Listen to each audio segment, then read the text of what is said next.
Welcome to another Friends of Multilateralism Group, FMG, interview series on MC12 and Beyond. And today we have the privilege to have Wayne McCook.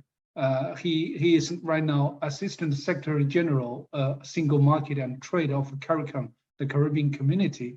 And before that, he was the former ambassador and permanent representative of Jamaica to the WTO. And during that term, he was also the chair of a rules negotiation, which covers the fishery subsidies negotiations. And that's exactly the fishery subsidies negotiation is the focus of this interview. So Wayne, welcome to be with us, and thanks for making your time. Thank you, Lou. My pleasure. Yeah. So Wayne, we both know that you were the chair. I was a Chinese representative on fisheries, negotiating fisheries for more than 10 years before I left my job.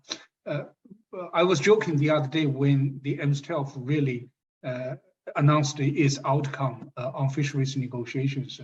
And I was joking with some old friends who were either negotiators or stakeholders for fisheries subsidies negotiations. Long time ago, I say that when I started representing China for this negotiation, my son was just born in 2002. And now we had something, and my son is almost 20. So that's a long time, many years of negotiations. And then we also know that before MC12 result, the UN Sustainable Development Goals of 14.6 specifically put down a deadline to finish the negotiation by 2019, which we missed. So that was also a hit. So me now as an outsider stakeholder, my feeling was that before the MC12 started, the mood was not very high. And I even read somewhere people are saying in French that for fishery negotiations is maintenant ou jamais, so now or never. So if we cannot get done now, it's never going to be done. So what was your feeling and what was your expectation before you went to MC12, you came to Geneva? Could you share us about that? No, in English, I also would have said now or never. But I had expressed the view that it was more now than never. And we have to remember that by definition, multilateral negotiations are the most complex negotiations one can undertake. In the UN, we have upwards of 190 parties. In the WTO, we have 164. In order to bring 164 potentially divergent views into convergence and consensus, patient, careful consideration of all critical concerns is necessary. So in a sense, the length of time required is a natural factor, given the nature of these negotiations, certainly not 21 years. But we need to realize that there are assumptions we now make about positions that pre-Buenos Aires were completely unsettled. I would begin with, for example, IUU. Before Buenos Aires, there was no readiness to accept the IPOA as a basis for defining what would constitute IUU.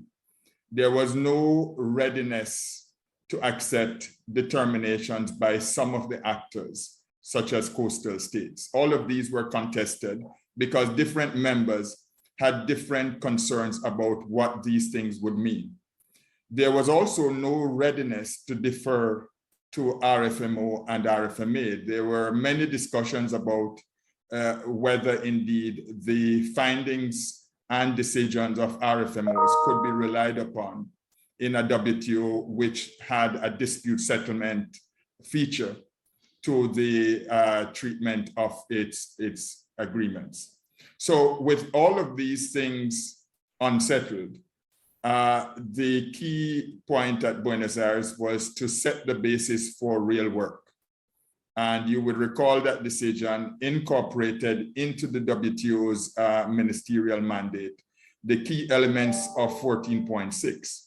What might not be recalled is that there would not have been readiness to simply cite 14.6 or to cite the underlying Doha mandate.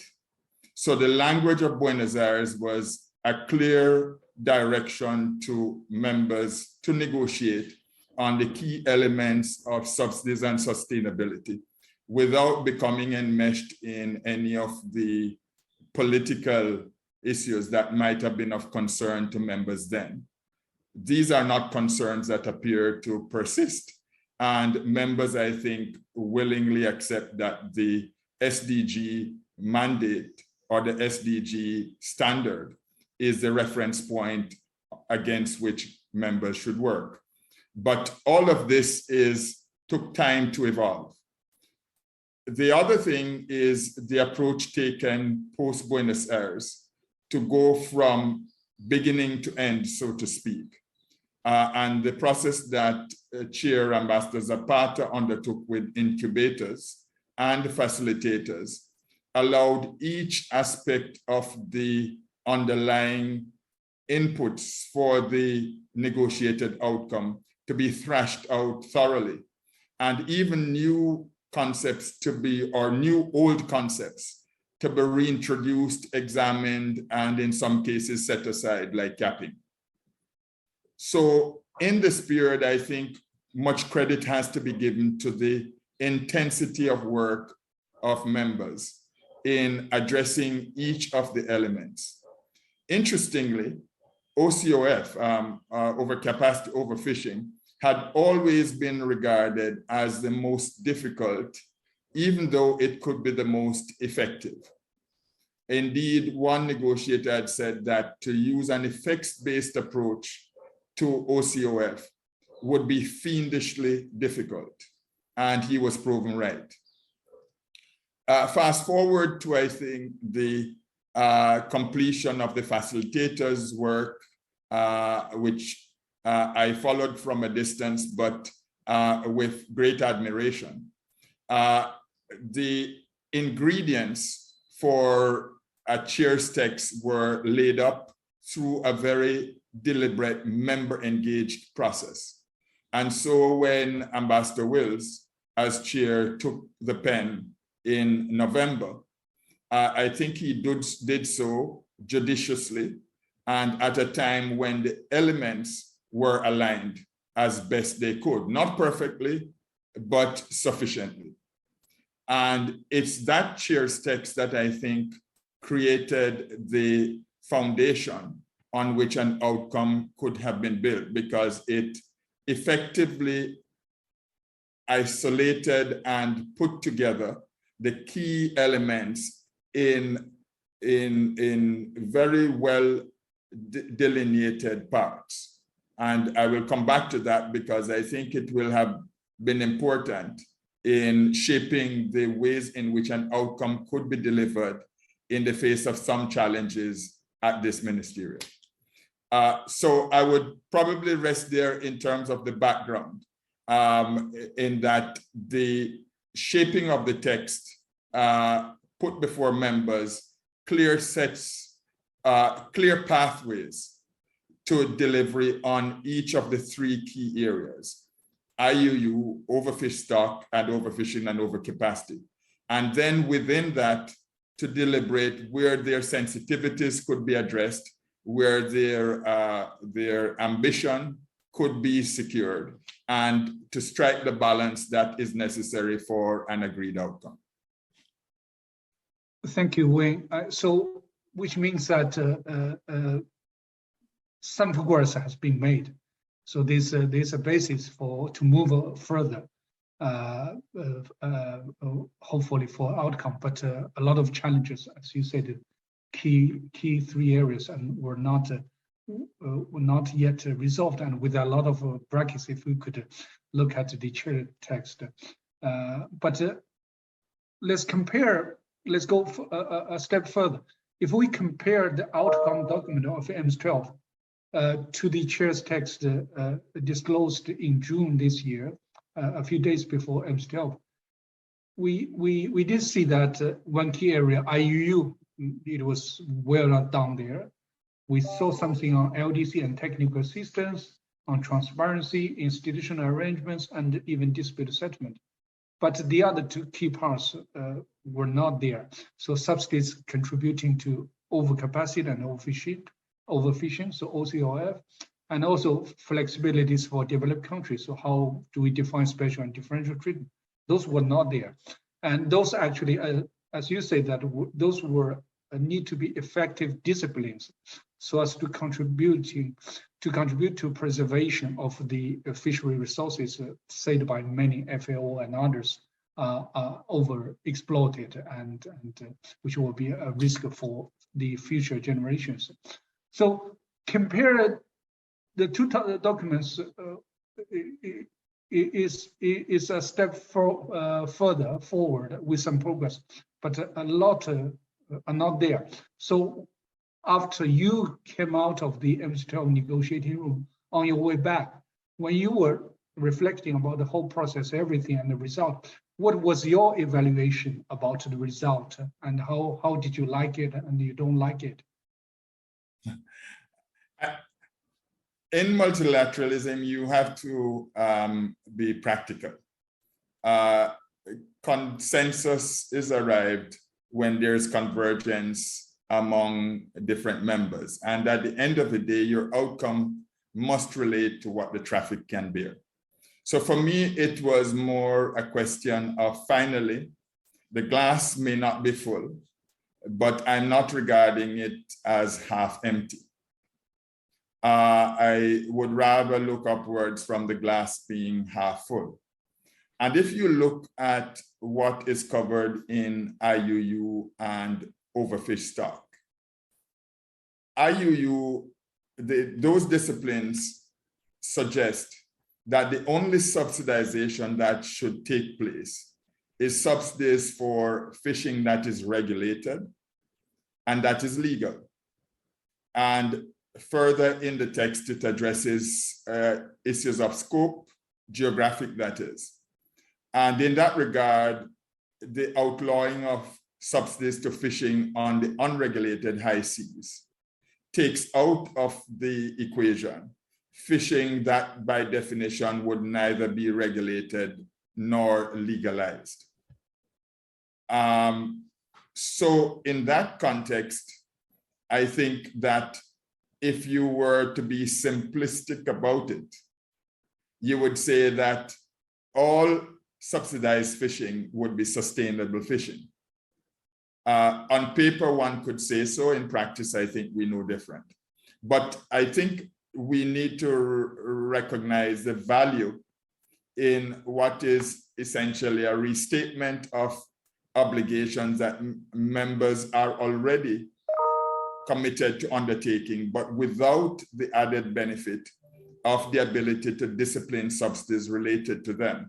So today, Coast Guards are going after illegal vessels.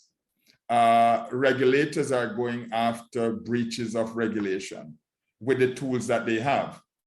What they will have after entry into force is the ability with the appropriate determinations to say, follow the money, remove the subsidy on top of any other measure that might have been taken to address the infraction. So I don't think we should devalue the importance of that added tool in the arsenal of our fisheries authorities across the world in addressing the challenge to sustainable fishing. On overfish stock, of course, it's sort of a post factum measure, but that's the most troublesome area of the challenge in sustainability. The stocks that are already so overfished that they are in a condition that is extremely precarious. So the prohibition or the provision that subsidies not be provided to fishing relating to stocks in that condition is important and valuable in its own right. Now, overfishing and overcapacity would give a greater prospective tool for dealing with subsidies that have an impact on sustainability.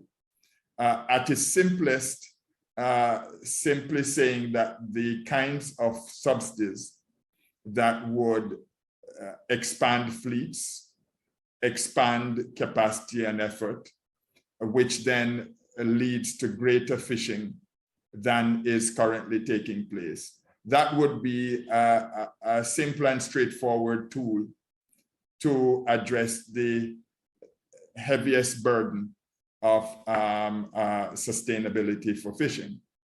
But clearly, this would be quite challenging.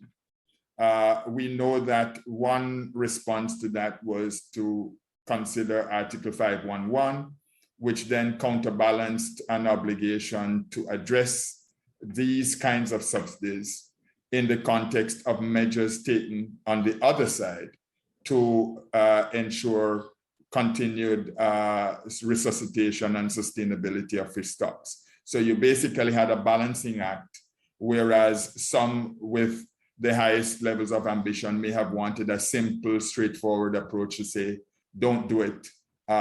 We have a clear sense of what its impact is and would be.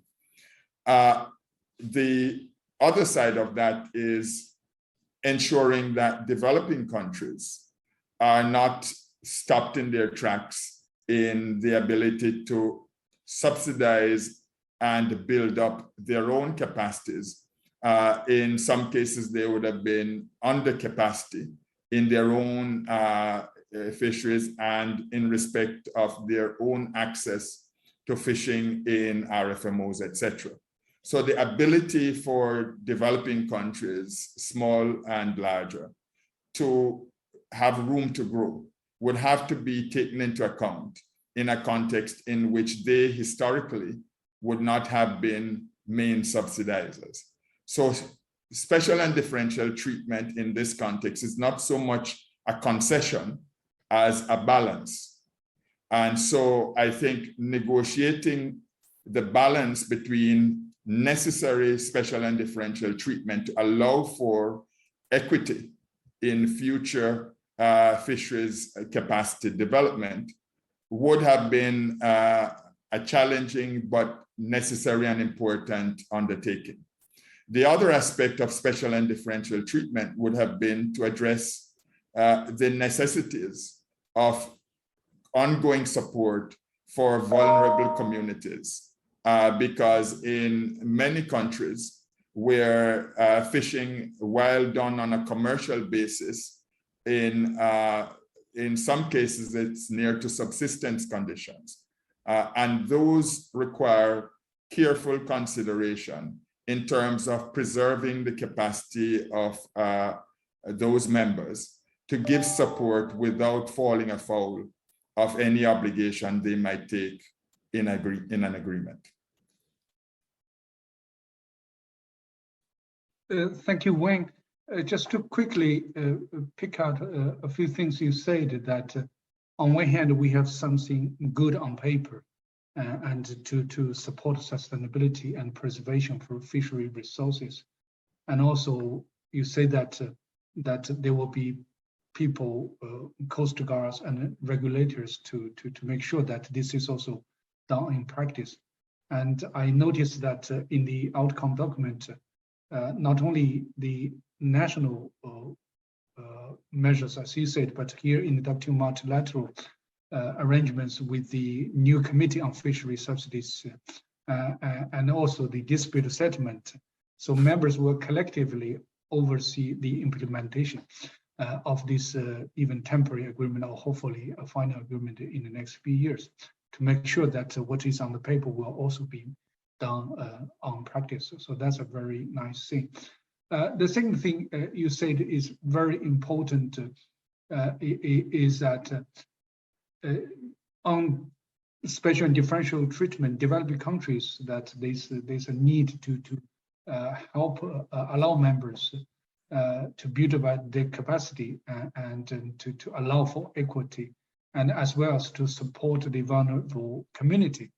But the other aspect of the special and differential treatment and developed countries is that not many, but some developed countries are also big and very much capable, and especially the emerging economies, including China, India, and others. Of course, also is a contentious issue when members sit down and discuss the negotiations. How were this handled in the meeting rooms, and what's your impression there? Yeah, just to say that in many of those conversations, I would not have been present. So I would defer to others who will be more familiar with that. Excepting, of course, to say that we have many models of larger, more resourced developing countries adapting their commitments to their capabilities. The important consideration there is that those countries need to help shape the measures that would address their particular circumstance. In many cases, one would understand that they would not wish to effect that through categorization.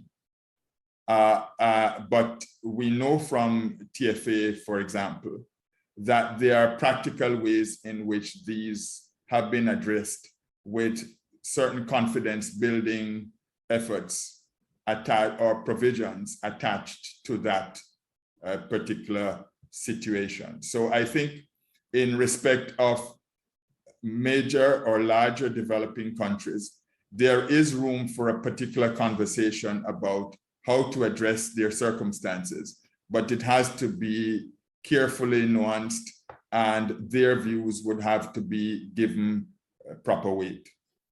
Yeah, that's correct. I think this is also just more than just fisheries negotiations. Developed country status, special and differential treatment has always been like that. You need a special discussion to resolve that. And we did see that other than being practical, you also have to be innovative, adapting to the specific issues, special context of that negotiation. What we have seen for TRIPS waiver, that footnote 1, where that you allow developing members while still remaining as a developed country, but to opt out of the flexibilities there was also quite eye-catching there.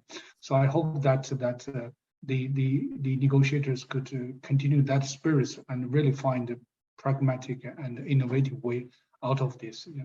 And Lou, you'll remember the TRQ footnote as well. So it's not unusual for specific provisions to be made in respect of the needs or positions of particular members, developed and developing. Yeah, that's true. And so that's exactly the way they have to work together and to build up a kind of trust with each other and find a way forward.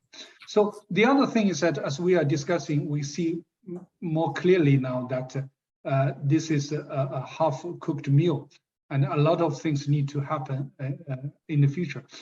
So, but one thing I note with a lot of interest, because this was not in any previous chair's text, this Article 12, a kind of termination provision, which say that if comprehensive disciplines, so this means that OCOF and also special and differential treatment and other things which were left out, if we cannot finish negotiating this and develop new rules on this in the next few years, and then this agreement, so the MC12 outcome document, would immediately be terminated. So that's really for me a kind of a safety valve to make sure that we don't stop here. We have to make sure that more disciplines should be made in the next 4 years to make sure that we have a fully fledged fisheries negotiation, fisheries discipline. But what's the story behind this? How this suddenly came out, and what's the story behind that in the negotiating room, please? let me see if I can address this more contextually, because of course the specifics of it I would not necessarily wish to get into in this forum. I would leave it to the ministerial leads for the ACP and others, excepting to say that we're all familiar with work programs, mandates, and the single undertaking in WTO history, and the effect of those on the conduct of further work. In no case has a simple work program, or in the exception, would a simple work program be seen to have led to the outcomes that were promised in that work program. Same for built-in agendas, and famously so for the single undertaking. And so the measures that we have used to incentivize completion of work are at the moment, none of them clearly a source of great comfort and confidence to members. The tool of provisional application has been used in the past, and you may recall, Lou, the intense discussions after Bali about provisional versus definitive implementation of the TFA. And that was based on the articulation in Article 47, which provided for provisional or definitive implementation, which means that the framers of the DDA had anticipated two different ways of early harvest. One which would condition implementation on the completion of everything. Nothing is done till everything is done. Or the other definitive, you can do it now, but in a way that is not prejudicial to the securing of the overall outcome. I think what is reflected in paragraph 12 is a different kind of incentive. That is to preserve what you have gained, finish what's left. Yeah, thank you. That's really a nice way to capture this. Is really, and that's also sometimes we see in other negotiating groups, as you said on TRQ, and also as we have witnessed for the agriculture PSH public stockholding also issue, where you have a provisional solution, but you will continue to work for a permanent solution. So you be practical, and as you said, to preserve what is done, but to allow for more time to do what is not done yet. I think that's the way. And I also heard that that this happens in the last minute, even it was then early morning.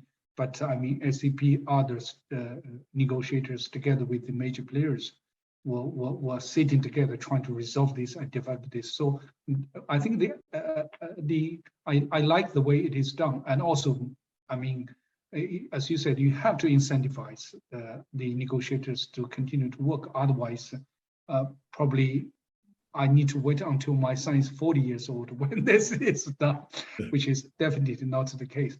So now let's talk about next step. I saw in the document that we need to get this done by 2026, and then the text also say that we need to continue to work on the basis of the two previous chairs texts, so W5 and W20. So one in 2021 and the other one just shortly before the MC12. So for the next 4 years, and what do you think needs to happen and to make sure that we could finish this negotiation, make more progress, and have a kind of final agreement on fisheries? I think there are really two tracks. One is, my understanding is that despite what some may see as imperfections, the elements of Article 5 were well advanced, and that there might have been two areas, carve-outs for resource poor and subsistence fishers, and the transition period, the geographical scope of one and the number of years for another. It would seem pretty simple to find a mathematical solution to those, but it was not possible. Presumably, if upon further reflection, those circles can be squared, then you could find, and dealing with other things that might not have been resolved, but my understanding that those two would have been the key outstanding areas which, if not resolved, would have made it impossible to bring the rest of that provision together. Now, if upon reflection, consultation, and so on, there's a pathway through the existing text to a solution, I think that would lead to a speedy completion. More time, more reflection, taken out of the pressure cooker of a ministerial with many contending features. Can members simply come back and say, this is the point at which a balance can be struck in respect of these two provisions? In the absence of that, I suspect it would mean a deeper reflection in the overall as to what is the model on which a solution for overcapacity and overfishing can be built. Bearing in mind that almost every approach has already been tested. So it may well rely on extreme creativity, if I may say so, to find within that big menu of elements that would have already been considered, because I don't think there's anything new left under the sun for looking at this. So the solution will likely come from a reflection on various elements of an overcapacity, overfishing approach that would have been discussed in the past. So I can't say for sure how this will proceed. I recall when we came back from Buenos Aires, the idea was to basically go into a tabula rasa discussion, knowing that as clear as the table was, there are all of these texts and concepts that were out there that would inform how members engaged, but clearing a space for fresh thinking, new reflection may be important if, as I said, simply picking up and trying to resolve the elements that were beyond reach in the ministerial is not possible. Yeah, that's true. The Article 5 is really the bulk of the work for the next step. And I also agree that looking back at the chair's text in June, that there were still some brackets, but those were not insurmountable. I mean, if members could really deploy their political will, as you said, also extreme creativity, and also something which I saw not in previous negotiating rooms or even ministerial conference, is a kind of a more positive spirit for members to work together, big and small, and then to really work for a common objective to achieve something. I think that's also a very important element. If they could continue with that, I think that hopefully we will get something on fisheries, hopefully the final thing in the next 4 years. And of course, before that, we have the MC13 as a kind of midway review, as we could sometimes do, right? Yeah. Now, in fact, the weakness of this particular negotiations is arguably its strength, because this is the first time you are moving away from the not normal trade-offs that are inherent in trade negotiations. I give, you take, you give, I take. And there's a balance that's struck, particularly in market access. In this case, it is we give and collectively we benefit. The resuscitation of fish stocks, the sustainability of fishing is for everyone. Of course, it will contribute, depending on its outcome, to commercial benefits for one or the other, but that is secondary to its primary goal of reducing the depletion of stocks globally and restoring the availability and accessibility to fishing that everyone wants. So at its core, this ought not to be a contentious negotiation. It's a negotiation about the common good.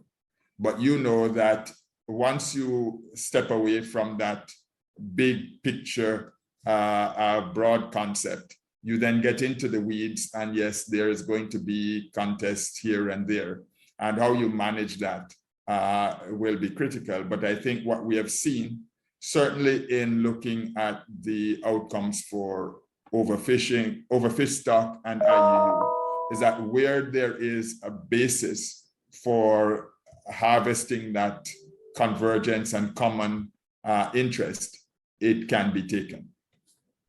Yeah, no, that's very well said, Wayne, especially about this, that the fisheries subsidies negotiations is more or less taken as a standalone effort.